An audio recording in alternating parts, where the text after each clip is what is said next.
Hello, you right, and welcome to today's lesson. Today we'll be carrying on with why was slavery abolished. So our intent, as always, as we do every lesson, why learning, what we learning, how does it link to what we have learned, what does it link to, how does it link to our future learning. So that's our intent. So again, in the past we've covered this, talked about how Britain went from its industrial revolution to having these factories to having better forms of transport thanks to inventions like steam engine, meaning that you can sail further and you can make more using less people, and how that meant that you were able to trade goods to get slaves, and how you were able to and take those slaves quickly across the ocean to the Americas, to places like the Caribbean, to places like America, where they would do and they'd give you the resources you need to bring back on those ships to put in these factories and make more of those goods. So that's where we're up to. How will this link into our future learning? So as we said, once slavery is abolished, the British Empire needs to look at different ways of making money. So we'll look at how the empire moves away from looking at Americas and Caribbean and start to look towards places like India and Australia. How can it make money there? What can it do for those people and to those people? So that's our intent. When we're doing our work, you'll need your worksheet open from the assignments area like always, so just repeat this just to make sure we're all sure. And if you can't write on that on your device, which you should know by now, make sure you're making your notes into the notes doc. Any question that you're asked, the answer in there.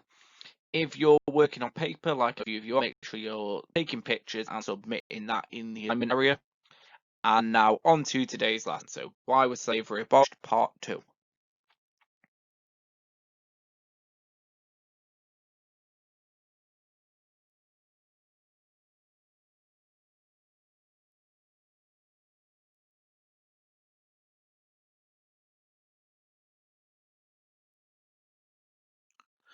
Why was slavery abolished? Our objective's the same as last lesson, to investigate why slavery was abolished, so banned, made legal. We'll describe the abolition of slavery, including dates and individuals, like we did last time when we looked at key figures like politicians such as William Wilberforce, who campaigned Parliament. If we're looking at our mild objectives, so 2, we're describing and beginning to explain the reason why slavery was abolished. We looked at our 5 different factors. So we looked at politicians, and we looked at public opinion, and we looked at the accounts of escaped slaves, and we looked at economics, so money. We looked at the idea slavery wasn't equitable, and we also looked at slave resistance, so the fact that slaves were fighting back against slavery. Lots of different reasons there, and we categorized them, and we explained why slavery was abolished, and finally, for our part, analysing the most important reason slavery was abolished. So that's where we placed onto our opinion line our most important and our least important factor for why slavery was abolished, and you gave me your reasons. Again, if at any point in this lesson you are stuck, you can go back and you can look back at your notes from last lesson, and you can listen to that video from last time. It's all still for you. It's all in the files area. If you files area, you'll find class materials, and in there you'll find all of the lessons that we've done.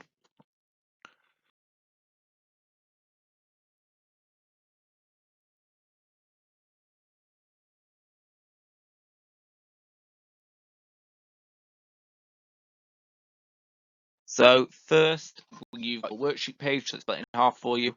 Watch the following video and make some notes on why slaves were compensated. So compensated is where you get money to make up for something. Why did they get money for that? I want you to listen to the video, make your notes, and come back once you find out. So pause me, and off you go and listen to that, and come back. You're ready for some feedback.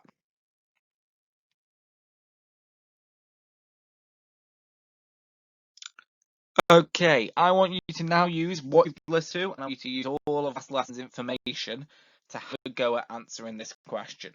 I want you to stick to the time, so just 15 minutes, and you are able to use an open book for this, so you can look back. I don't need to do this without needing to help you.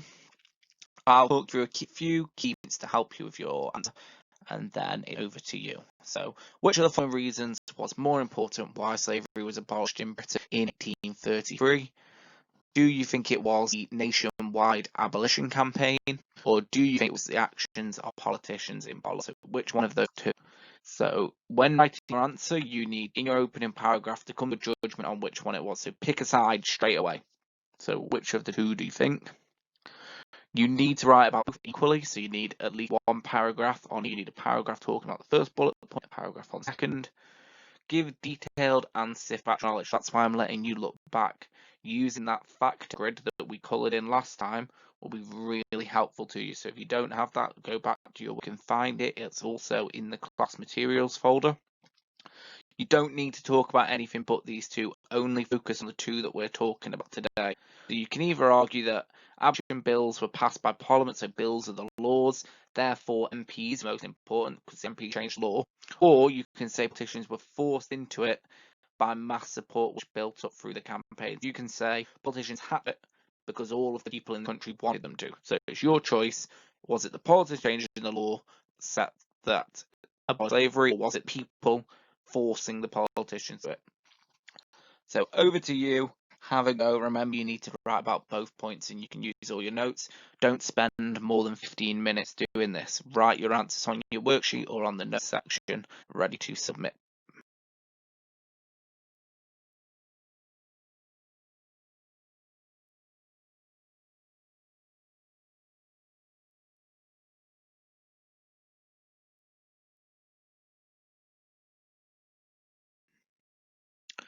Now that you've finished, I've written an example answer out for you, which you can use to mark against your own. You can see lots of specific detail in mine. I've tried to cram as much in as I could just for you to use.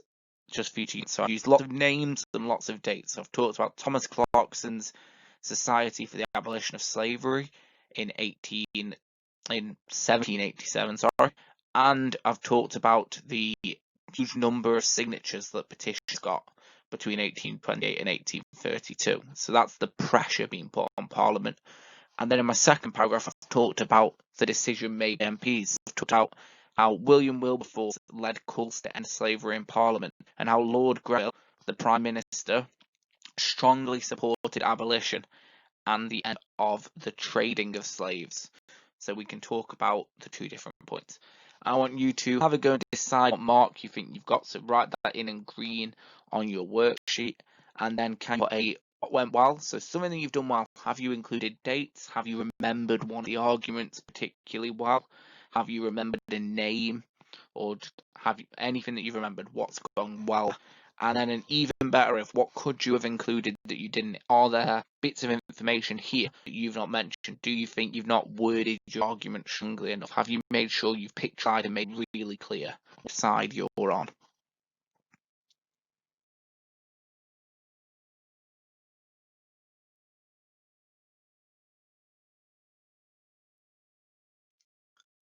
Okay, and finally, there's a very short task which shouldn't take you very long.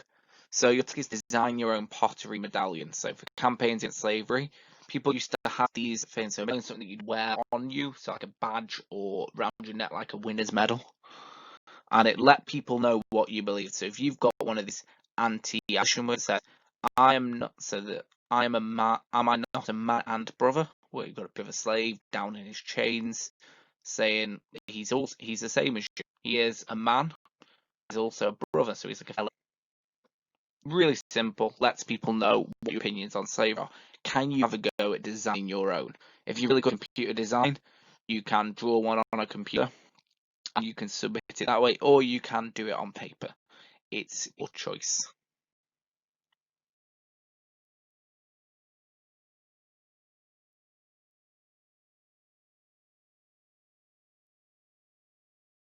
And finally, plenary, what have we learned about today?